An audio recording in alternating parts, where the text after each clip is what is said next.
Mm.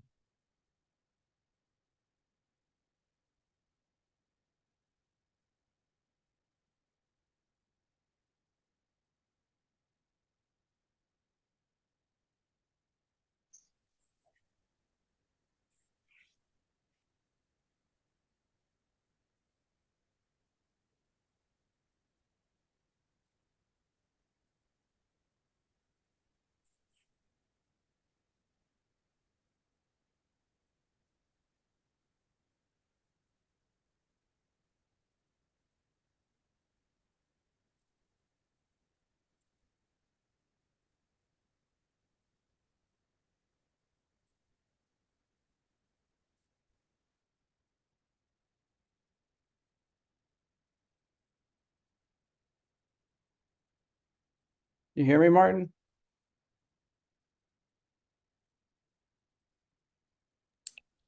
Yes, sir. Loud and clear.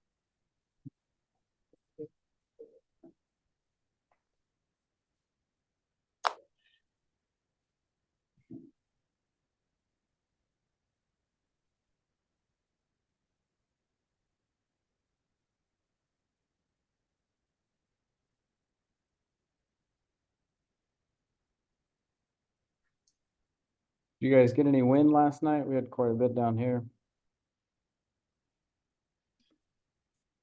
Yeah, it was windy from pretty much the start of the day when I got to the course till we left. So, remarkably, wasn't terribly windburnt, thankfully.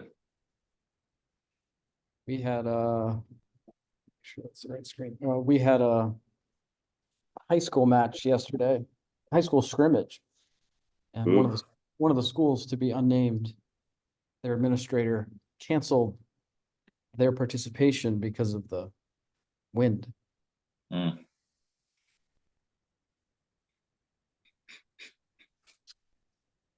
Wasn't too bad out there. I mean, yeah, it was windy, maybe 15 to 20, but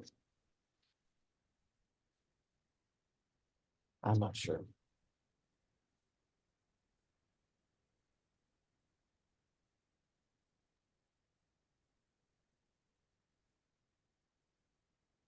Appreciate you throwing in some of those bullet points on your slides. Of course.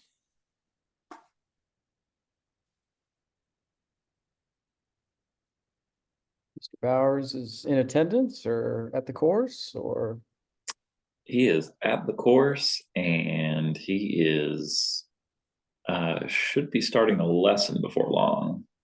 okay.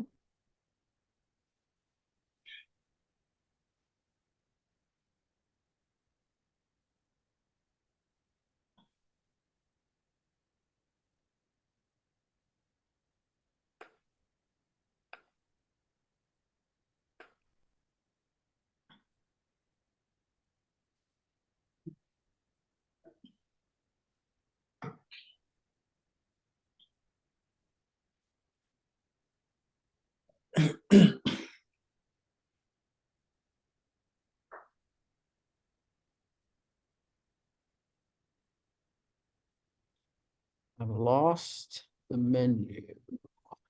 Where did you go, menu? There you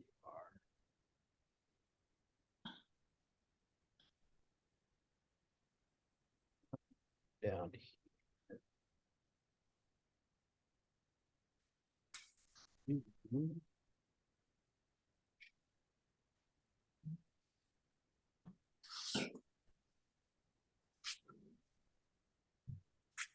Oh no, when I grab the slides, I lose the doc. There it is. Okay. All right. Can you throw something in chat just to see if it works?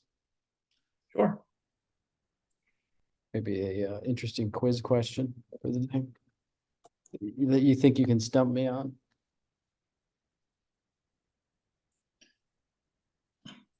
Or welcome. Couldn't think of anything. Thought I'd get it. Nothing I can't look up on Google. Hmm. How many Stanley Cups have the Carolina Hurricanes won? I know that one. The answer, who knows? How many One. Stanley Cups? How many Stanley Cups has Rod Brindamore won as a player and coach? Also, just one. Just one. Well, it is official. Amy and I will be, we will be half season ticket holders next year. Oh, that's great. Mhm. Do you get to pick out your seats, or do they pick them out for you? We sort of picked them in a context of we're splitting a full season because of the financial gain that you get from it, because the cost per ticket goes way down, but we're splitting it with another couple.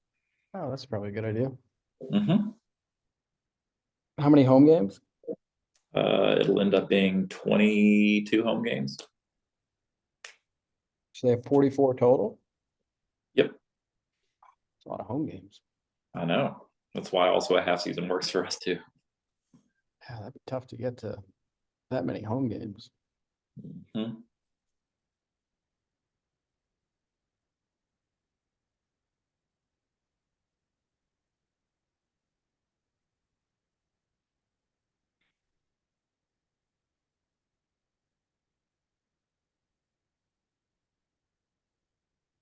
Just got a message from Gabby. They're running a pretty cool pro PGM event at Lonnie Pool. Might be something you want to play in.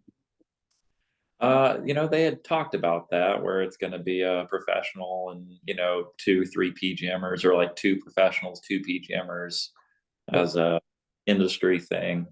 She was talking about it. I also know she's looking for people on an advisory board for an alumni advisory board. I know she's searching for some people. I don't know how hands in and hands involved that is, but I'm a little busy these days. I got a boss that's keeping me busy right now, so I'm trying not to take on much more.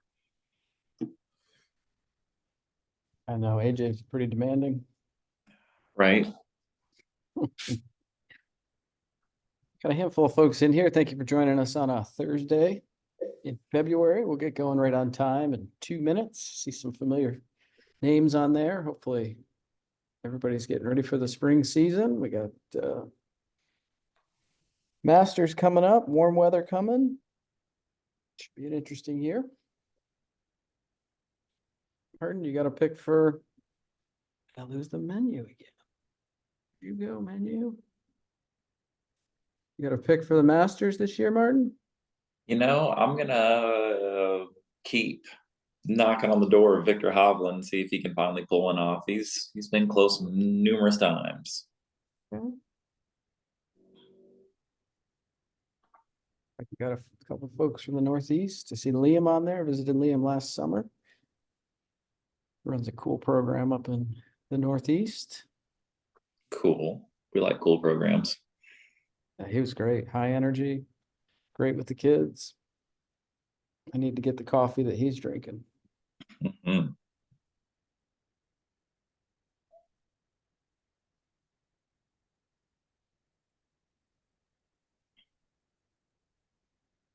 And I'll do a short intro and get right into your introduction, Martin. Have you speak a little bit.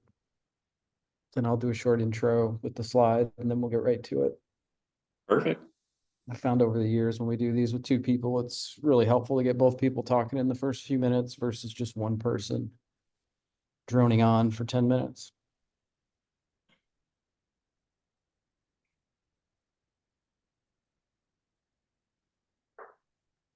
Is Ron going to play in the, oh, I guess he would play in the Masters, wouldn't he? He would. They're not taking the livers out. No, I think we've got 4 or 5 in the field this year, something like that. So just double checking, Martin, you see the slides? I do. It's 1 o'clock. We're going to get started. Appreciate those that are joining us and those that are listening to the recording. Ryan and Martin here talking about Op 36 and PGA Junior League and how we run these together at the facilities, at Martin's facility, and specifically at Hedingham Golf Club in North Carolina. If any of you have some questions or wanted to do chat while we're doing this, Martin and I have that up. You can use the chat or the Q&A on Zoom. And once we get done, we'll jump into there and answer some of the questions. If any of the questions are relevant while we're going through this, we're happy to to stop and answer those. But first off, thank you, Martin, for joining us at 1 o'clock on a Thursday. Happy to be here. It's good to take a quick reprieve from the lesson tee. And just some quick introductions for Martin. I'll toss it over to him, but he's a PGA member at Henningham Golf Club in North Carolina. Martin, if you'll kind of go through some of these. Sure. So I've been a proud PGA member for 12 years now. A graduate of Campbell PGA Golf Management Program back in 2012. I am have my PGA certified credentials in the field of teaching and coaching. I'm currently working on my master professional credentials. I'm a top 50 master coach within Operation 36. I had the great pleasure of not having one, but now two Golf Digest Best in State Award designations in, a few behind you, Mr. Ryan, but I'm trying to catch up. I've had a very productive time up on the lesson tee so far in my career. I've got 18,000 lessons taught and a little bit more. Also, I love to spend a lot of time within the PGA Hope organization. Last year, we were able to raise almost $17,000 in our inaugural golf marathon for our local veteran community here, which in the Raleigh area is very large. And on top of all that, I'm a big Carolina Hurricanes fan. Go Canes. Yeah, Martin was just sharing with me he's going season tickets next year. That's a big jump. It's a big one. Just a half season, though. Just a half Hopefully, season. hopefully you save on parking because they hammer you on parking. I gotta know on where to park for free parking. That's about 5 more minutes walking, and it's absolutely worth it. We'll certainly appreciate Martin being on. This is kind of a special webinar for us. Martin was a student of mine when I was at Campbell, and now call him a colleague and a friend in the industry as a PGA member. So it's great to have him on. He's down here in the South with me in North Carolina. So excited to have him on and pick his brain on how he runs Op 36 and also PGA Junior League at the same time. So just a quick background on my end. I've been in the PGA for 20 years now. I got in 04, I believe. And I really enjoyed coaching PGA Junior League. The picture on the left's from this last summer when we were lucky enough to get to regionals. I didn't quite move on as a team, but we had a great experience at Greensboro National here in North Carolina. PGA did a wonderful job putting that event on. And I've enjoyed reigniting Junior League within our programs. We used to run them back in 2012. We took a break for about 10 years and we've run them for the last 3 years at our local course. We ran both a 13U and a 17U program. So that was a lot of fun. Like Martin was saying, Golf Digest Best Teacher in State. That's certainly a really cool honor. I believe that's voted on by our peers. So certainly appreciate those that have voted on that. And I do live in North Carolina with my 3 kids. They all have different interests. They all have been exposed to golf. They haven't quite fallen in love with it yet, but they still dabble in it. And I enjoy using them as kind of R&D on some of this stuff as we work through it. But what our plan is today, our objective is obviously to share how Op 36 and Junior League are together. My assumption is that some of you, maybe all of you on this webinar, don't currently use them together. You've got just kind of like a question in your mind going, how do I do this together? Or maybe you're running it together right now and it's a complete mess and it's not organized and you want some ideas. So I hope that Martin and I maybe give you a couple talking points, a couple ideas from this webinar that'll help you maybe stay more organized in your communication to your families, at your facility, and maybe just to touch base and get to know you. So maybe we can help you in the future. So we're going to go over what the two are, which might be redundant for some of you, but we're going to also go over how to use them together. And then at the end, we'll go over some Q&A. So we got the chat up, the Q&A up, and you can definitely jump in there as we go through this. So the first thing is, what is PGA Junior League? And PGA Junior League has been around for quite a while, so most of us know what this is. Their tagline is, it brings families and friends together around fun team golf experiences for both boys and girls. And now it's 17 and under. I believe when they first started, it was just 13 and under. Within the last few years, they have gone to 17 and under. And I believe, if I remember what Steve was telling me from the PGA, I think they topped pretty close to 100,000 registrations last year. They had 71,000 in 2022, but this is a very popular program. They do a wonderful job of promoting this from the PGA, and they've got some great materials to help support you as a coach. Here's one I just wanted to bring up today. This is the timeline that they put out. This is one for the Carolina section. I'm sure they put one out for each section in the US, but maybe they don't. And you want to borrow this, you're more than welcome to screenshot this, but this is super helpful, especially Martin, maybe when you're trying to plan out your year, you can use this. I don't know if you use this to see what's going on when. Did you use this? I definitely wanted to keep an eye on things like when like regionals or when potentially sub-regionals, whereas we have potential teams that might be participating in all-stars events, which is I always say is very important to know when. I actually had not seen this chart before, though. I think it's actually very well done. Yeah, it's really, really good. The thing that Martin was touching on where my cursor is going around, July 11th is what we kind of have bullseyed on our calendars. You've got to have your regular seasons completed by then down here in North Carolina. And then if you have players that you want to nominate for all-stars for postseason play, you've got to get those in by a certain period of time. So it is a little challenging on the front end. You've got to be organized as a coach. And if you're doing an in-house league or you're doing a league amongst other courses in your area, the communication in January and February to put your schedules together has got to be you got to be diligent so you can get all your regular season stuff in before the All Stars. And Martin and I had a great time last year at All Stars. Martin was with me for the 13U group at Greensboro National. We had a good time at the course, and once again, the PGA does a wonderful job on that. And the kids, my goodness, they look at this as they should, like the Little League World Series. Like they're so excited to get there. The PGA gives them hats to wear that delineates their team. They have practice area on the range. And maybe Martin, if you want to talk for just a moment about that experience last year at regionals. Yeah, I mean, what a cool opportunity for juniors to be treated like rock stars, basically. And I think that's probably one of the key things, especially within the what I think the PGA Junior League does so well. It gives us a very cool opportunity to put those juniors on a stage where they really feel like they stand out. It's so very special.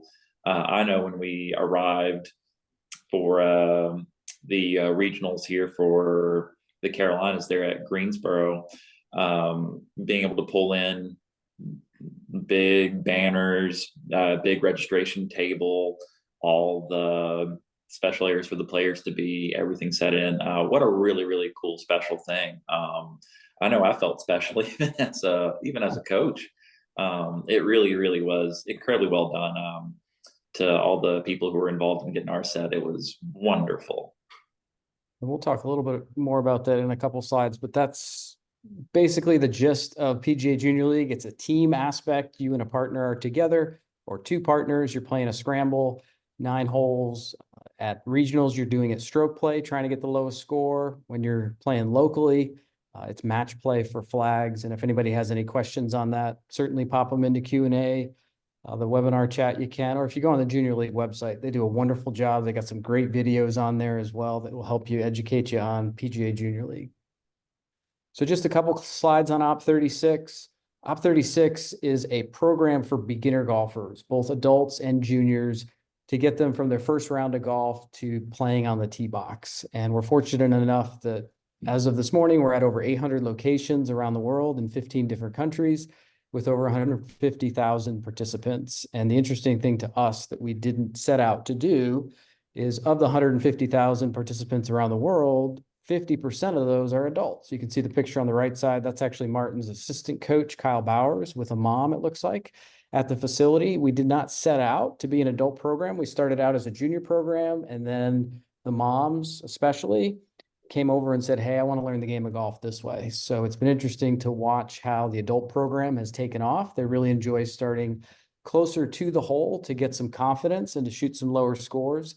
And how the program works is 1, 2, 3. Golfers attend a weekly class where they learn skills to work through the yardages on the bottom of the screen. So folks start 25 yards away from the hole. They play 9 holes in a 9-hole event, number 2. And if they beat 36 from 25, the next week they go to level 2. If they don't beat 36, which is very common, and they shoot, let's say, a 48, they come back, they play 25 yards again, and maybe they improve a little bit more. Then they attend a class with a coach, and then they try the yardage again. And it's this endless loop of playing and training with your coach until the players get as good as they want to get in the game of golf. The third part of this is we have found over the years it's very helpful to centralize communication and progress tracking in a mobile app and a web app that we use to coordinate the classes and the 9-hole events. And if you wanted to see how Op36 might be laid out, this is an example. If somebody had a Sunday, Monday, Tuesday class, those blue dots, in a 2-month period, they might have 8 classes. They meet every Tuesday at 4 o'clock is what this example has. And then on Fridays, it looks like 4:30, they're running their 9-hole events. Similar to a league that you would run at your facility. You would just go out and facilitate 9 holes, put the yardages out there, or if you want to use the GPS in the app where the students walk out until it buzzes, you can certainly do that for where they're supposed to tee off. But this is a great sequence of, once again, training with your coach, testing it out on the course, playing. Some people call them play days. And then you come back and train with your coach on what you need to work on, and then you play again. It's a great sequence to go through. And the cost for the participant is significantly cheaper than private lessons. So we've got down there, and I'm going to ask Martin here shortly what he charges at his facility, but this is an 8-week program. So 2 months, we've got down $300 to $420 per player. Martin, what do you charge maybe for, I guess we're going to use a 2-month example here, for 2 months of something like this? For 2 months, it'd be 320 if my math, no, 360 if my math's correct. So what we do is we do 2 9-hole events and 4 classes for, let's say, our juniors, our typical juniors class. So they come to a class a week.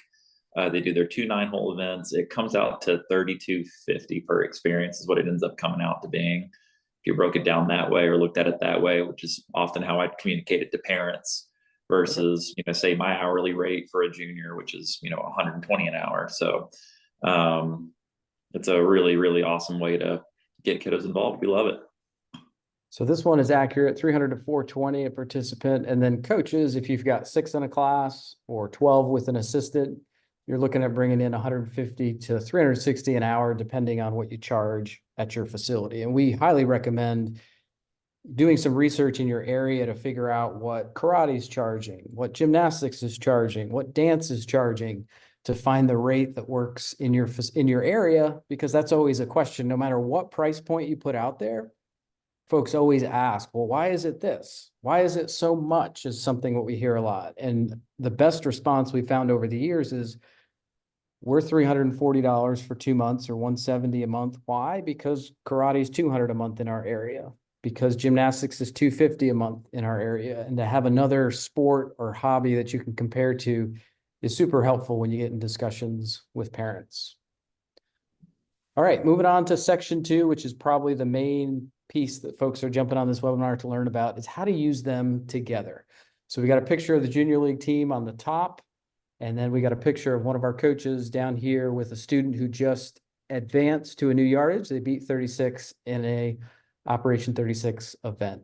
This is a great picture to help you understand the difference between the two. You've got a team on the top where you compete against other people, and then you've got an individual at the bottom where he's competing against the golf course. And that's a really important difference to know.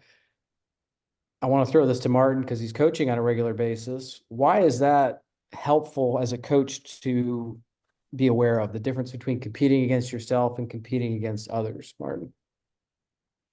Well, as far as, just the general, that's a good question, Ron. I'd say when you're out there doing a 9-hole event for Op36, and yeah, you are playing just against the course itself, it can be kind of a lonely kind of a thought sometimes. Whereas when you are doing when you are doing PGA Junior League, being part of a team, not only having your immediate partner in a 2-person team, but it's the cumulative effort of your team together. So you definitely don't have, this sense of being, lonely all by yourself, even on a tough day, which is super, super cool. It's, I think a really big thing that PGA Junior League hangs its hat on is it definitely is a fun format for togetherness. Yep. One of the ways that we communicate to families is that Op36 is step 1, learning to play golf. And then step 2 is learning to compete. As Op 36, starting from 25 yards away, you're learning to mark the ball. You're learning where to stand. You're learning how to hold the club. Um, you're learning the basics of playing the game of golf. And you probably don't want to do that in a competitive atmosphere where you're competing against somebody else and they're keeping score where it's going to be displayed maybe at the end of the round. So as you explain this to parents, Martin, step one, step two, what are some wordings or bits that you explain to them when they ask you the question, what is the difference between Op 36 and PGA Junior League? Well, I mean, you hit already on a good amount of what I usually talk about is, Op 36 is a gateway to get your junior into golf, but PGA Junior League is probably, I think it's the best platform for getting your juniors ready for competitive golf. A good exploratory phase of, man, do I like doing competitive golf? Do I want to even explore that at a greater amount? Do I want to try to be the next AJGA competitor? Or maybe do I want to just, be a rec golfer? It's a good opportunity to find that middle ground because I don't know about everyone else's experience, but I can tell you going from something more like a 9-hole event to a competitive individual stroke play event for a junior can be a very polarizing thing. So having a middle ground, having it in a team atmosphere is, I think, a great intermediary, and that's how I communicate it with my families, especially at my facility. I love that word gateway. I'm gonna have to start using that. Is gateway to the game of golf, Op 36, and then moving on to competitive junior league. I like that. Great word. Great word. This is a roadmap that we use down here in North Carolina to help communicate what we were just talking about in terms of step one, step two, three, and four. We do put at the bottom of this the ADM model, American Development Model, which is a great training if you have not been through it yet through the PGA, which at a 10,000-foot view shows you what to do with your students or what to do with your child at the right time. So you wouldn't, for example, be benching and deadlifting weights with a 6-year-old. You wouldn't potentially take a 6-year-old who's not ready, 7-year-old who's not ready, and throw them into a US Kids event or a AJGA event. And it gives you some really good talking points with families. The way that we use it a lot with our families is we communicate and say, hey, play as many sports as you possibly can. We'd love to see them play baseball, basketball, soccer, and then around the age of 13, 14, 15, they can start thinking about picking one sport. We've also got junior camps on there as a great gateway, Martin. And I know you run PGA junior camps at your facility. Why is that potentially listed as also a step one? It's a step one because it's another offering that you can deliver at your facility to meet a just different kind of need. What I do Operation 36 is it's a continuing model where I see the same families week in and week out for multiple years, whereas PGA junior camps for us is a way to capture those opportunities where we have young men and women coming from Lord knows where to visit its grandparents, or maybe mom and dad are in a work life schedule where they can't quite allow their kids to just stay at home for summer break and they need things to do. It gives us an opportunity to expose them to golf in a very awesome way that might not be a great fit to do Op 36. PGA junior camps might fill that void. Yep, absolutely. It's always a great choice between like a committed monthly program like Op 36 and a one-time summer camp as an option. And then as we move to step two, we talked about PGA Junior League, and then PGA also does a great job along with Augusta National, the USGA, as promoting drive, chip, and putt as a great competitive opportunity where maybe it's not the high pressure of an 18-hole individual event yet. You would just go hit your drives, your chips, your putts, and have an opportunity to see where you land. And I'm not sure, Martin, have you had any at your facility do drive, chip, and putt? I've had actually about 4 or 5 of my better juniors that started, at just Division One in our program that ultimately became interested in that, and it's absolutely something I put in my weekly emails to my families when it comes time to register for those to get them involved. We love that. Perfect. And then moving on to the third step or the third part of the journey. In our area, we've got a great youth golf association, the TYGA, that runs tournaments in our area. They run 9-hole events for the younger ones. The TOTS, TYGA TOTS is what they call it. And then they run 18-hole, 2-day events, 36-hole events as well for those in our area. We have the Peggy Kirk Bell Tour, which is out of Greensboro, I believe, that runs a wonderful tour for the girls. We also have the Under Armour Tour in our area.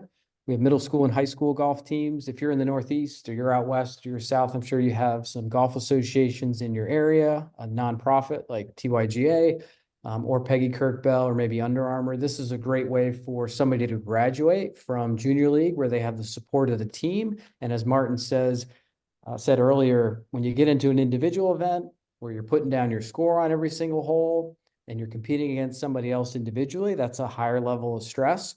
And maybe a good rule of thumb is they need to be shooting 50 or under for 9 holes to have as much enjoyment as they could in this type of atmosphere. So Martin, when you have students graduate from junior league into these junior events, what are you advising or what do you see as they make that step? Kind of the exact same thing you just commented on and what's kind of already on the slide. Within the Op 36 program, if you have, and there's a little wiggle room depending on their age. But a good rule of thumb is, if we get a child that's now made his way up to Division 6, that's usually at most facilities around the 4 tees for most 9 holes. That's a good spot to be able to say if your child's really interested in exploring competitive golf, that's probably a great place to start considering it. But the great news is they've had all these opportunities to go from, okay, we started in Operation 36. We played from 25 yards. We learned where to stand, how to have etiquette going out and playing, to now they've had exposure to PGA Junior League, where they've had some more competition elements and they've had drive, chip, and putt, to now they get exposed to, oh, I'm going to do this by myself now. But they're ready by that point. And I think that's a real big, awesome element. So when I'm advising my families, when that's queuing in, it's, well, did your child meet that Division 6 mark? Have they had competitive experience before? Hey, mom, hey, dad, here's your local opportunities to do those events. And I usually have those conversations with those juniors' families directly. Perfect. And then moving on to the last step of this, we've got the AJGA, USGA. Some of you have Hurricane Junior Golf Tour in your area, in your section, PGA Championships. This is just a rule of thumb. Certainly there's folks in USGA events, AJGA events that score above 80 when they compete, but maybe it's a good rule of thumb that they need to be breaking 80 from 18 holes from the tee box before they jump into that. The reason, and this is kind of the last point, and we'll move on to the next slide. The reason that we put this together and hand this out to our families is we care about the kids. We have seen numerous, I know I have over the years, and I'm sure you have, Martin, where families will go out and their first experience in golf will be in a middle school or high school tryout.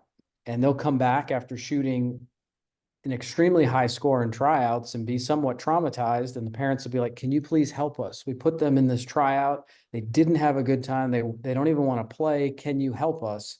We wanted to maybe jump in front of that and say, hey, if you're going to get into the game, maybe you do the gateway, as Martin said, step 1, then step 2. And this is self-paced as well, Martin, right? Like some people stay in one of these steps longer than others. Absolutely. Absolutely. And to mirror what you said, I mean, it's high school boys golf season right now. To mirror that, it's I get to see, because we host 2 high schools at our range, and I can see exactly that. I've seen the junior 2 currently.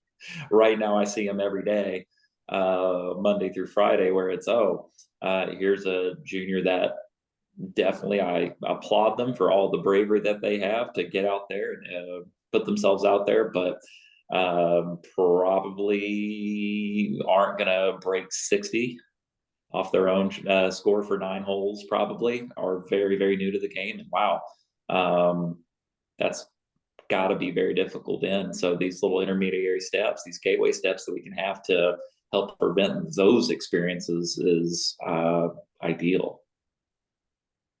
All right, we're going to move to the calendar and the timing of running this. I see 2 or 3 questions already in there. If anybody has any other questions, please pop them in there. We're happy to roll through and answer those. We got, I think, 2 more slides left, and that'll wrap us up here. But we're going to get into the calendar and really the nitty-gritty, Martin, of how do you run both of these at the same time.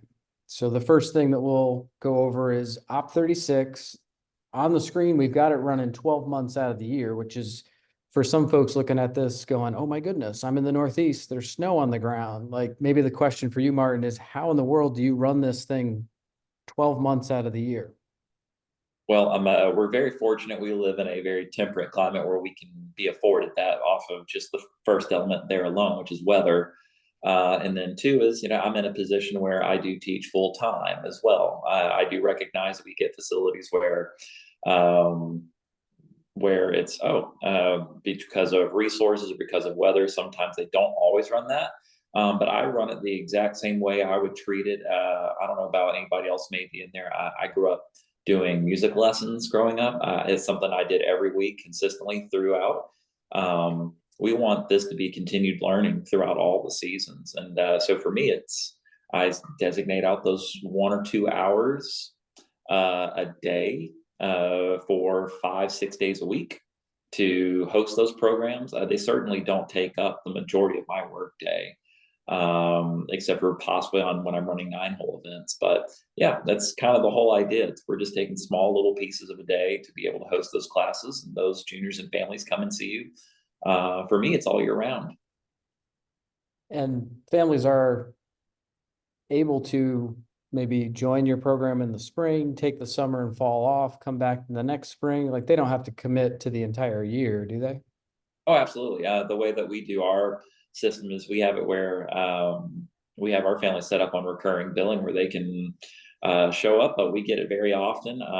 For instance, the month of December, for reasons I couldn't even explain why families are busy on that month, but it's a very popular month for our families to say, hey, can we bow out for the month of December because we've got too much going on? At my academy, the answer is 100% yes, that's perfectly fine. So, yeah, families can join in at any time. They can take absence, and that's perfectly acceptable. And a way to look at Op36 is it's kind of like your local rec baseball program. If we think about our local rec baseball program, we play all of our games in the same town. We do not travel around, and all of our practices are at the same field.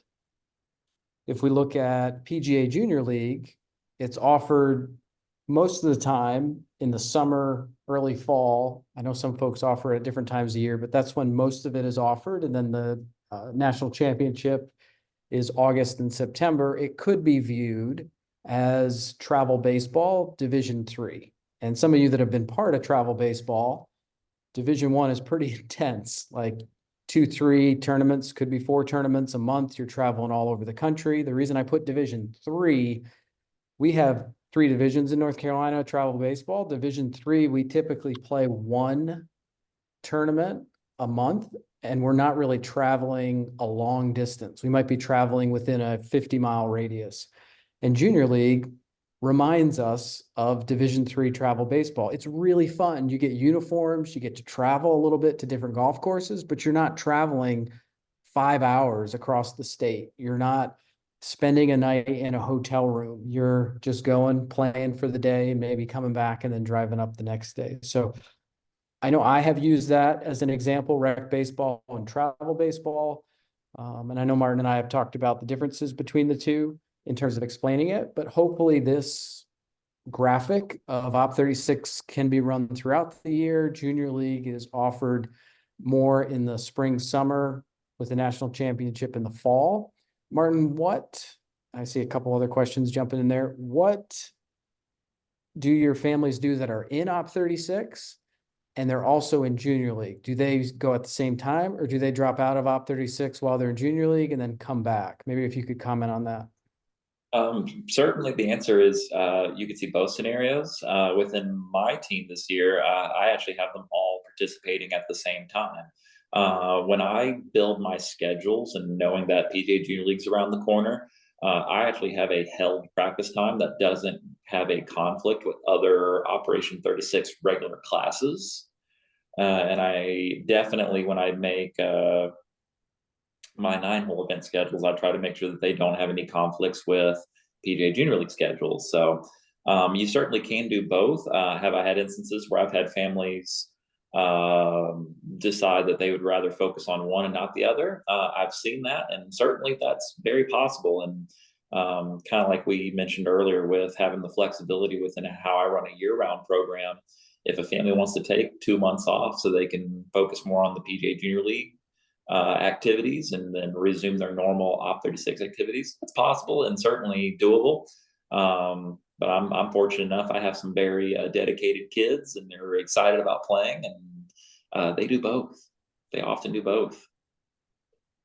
And I think I made a mistake early on when I was coaching Op 36 in golf when we first started. We're like, we don't want to offer too much. We made the decision as the coach, hey, let's just offer Op 36 for 2 months out of the year, and then they can do their summer camps, they can do their baseball, they can do their music, like you were talking about, Martin, and other activities.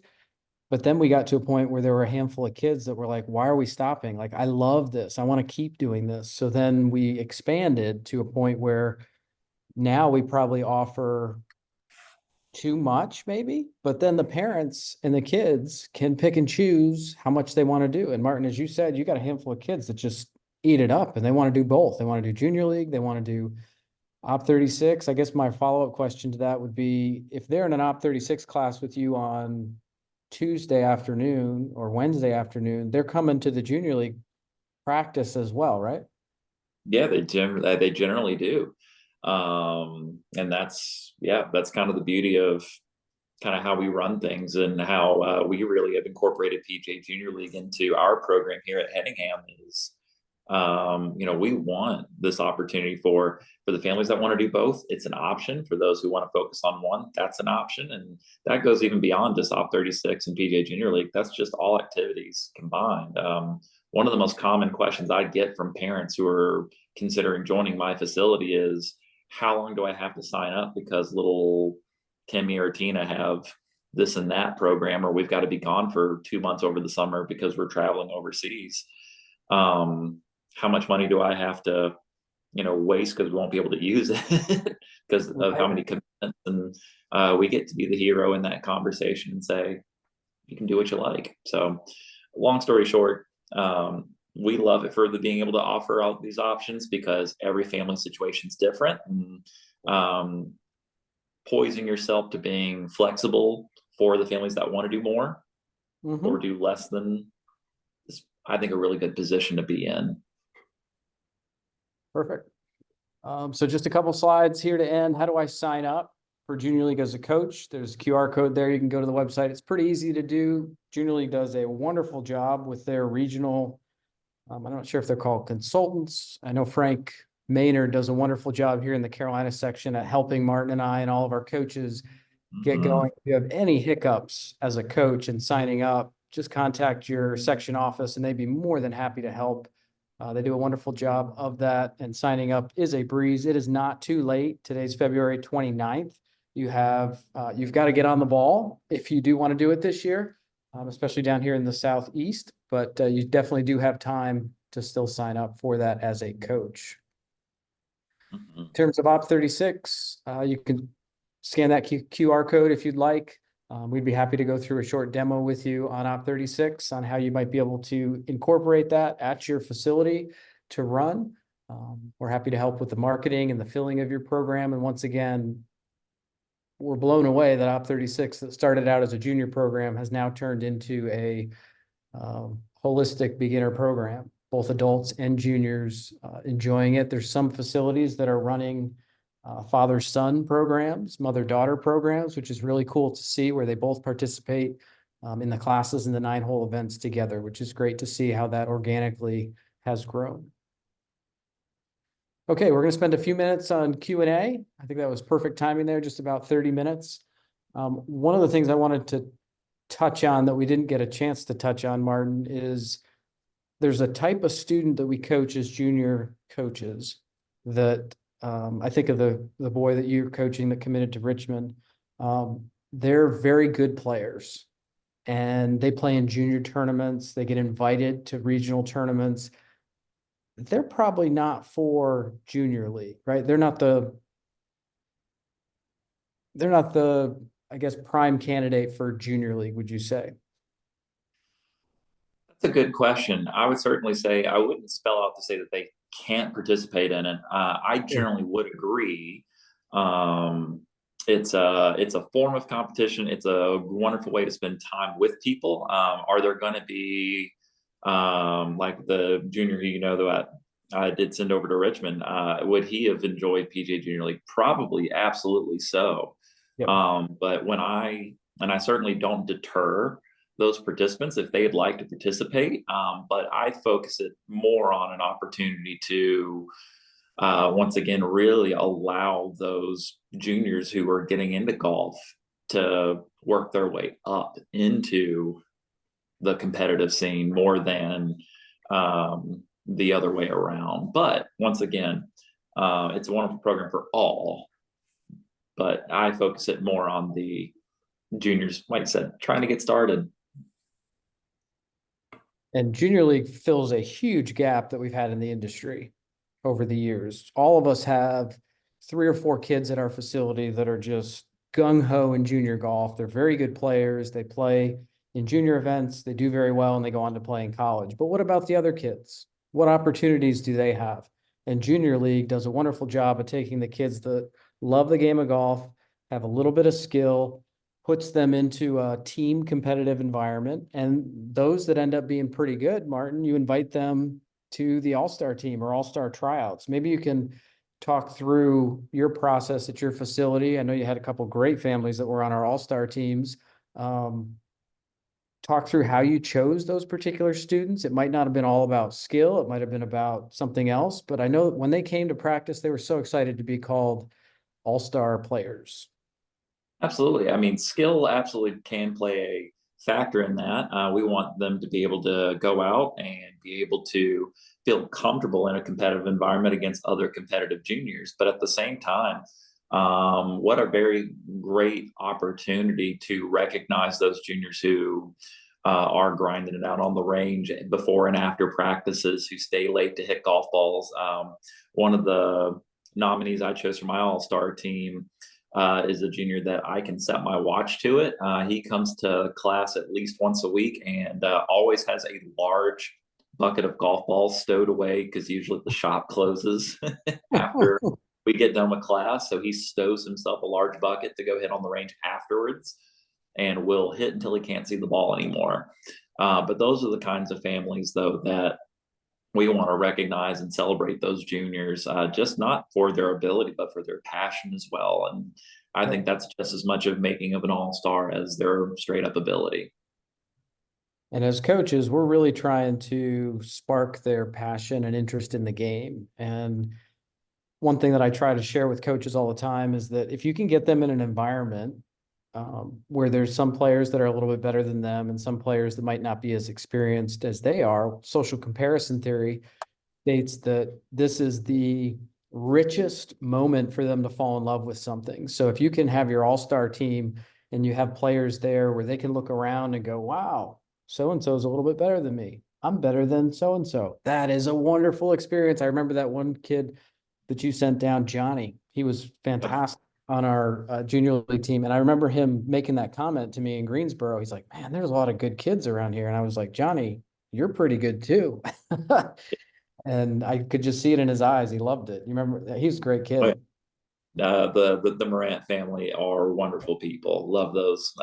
Love that family to death. But yeah, that's exactly what it is. And I even do that with my 9-hole events.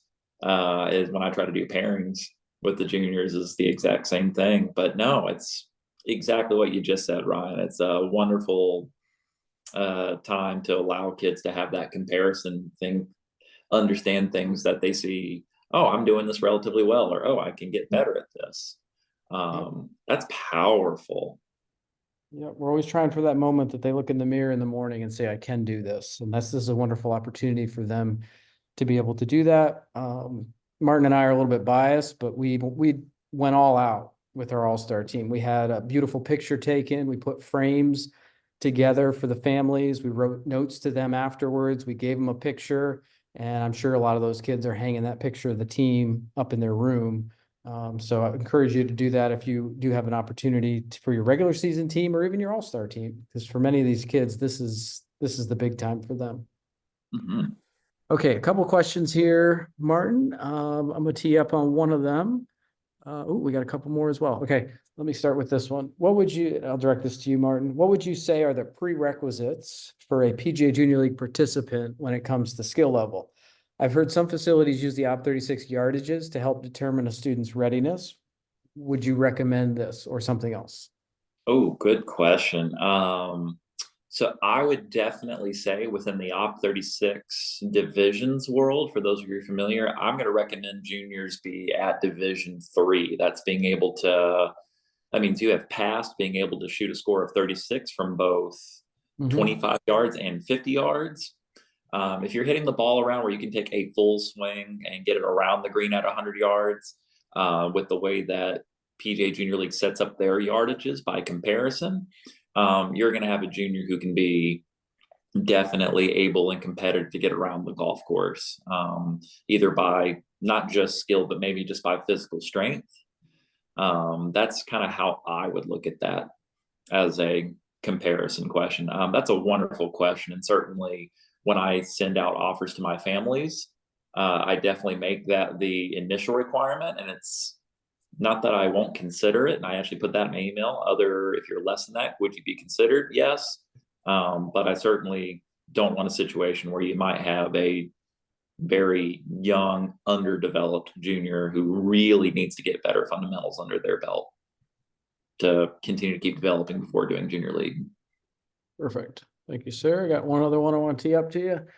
Do you ever incorporate, Martin, the OP36 curriculum into junior league practices with your younger players? Totally.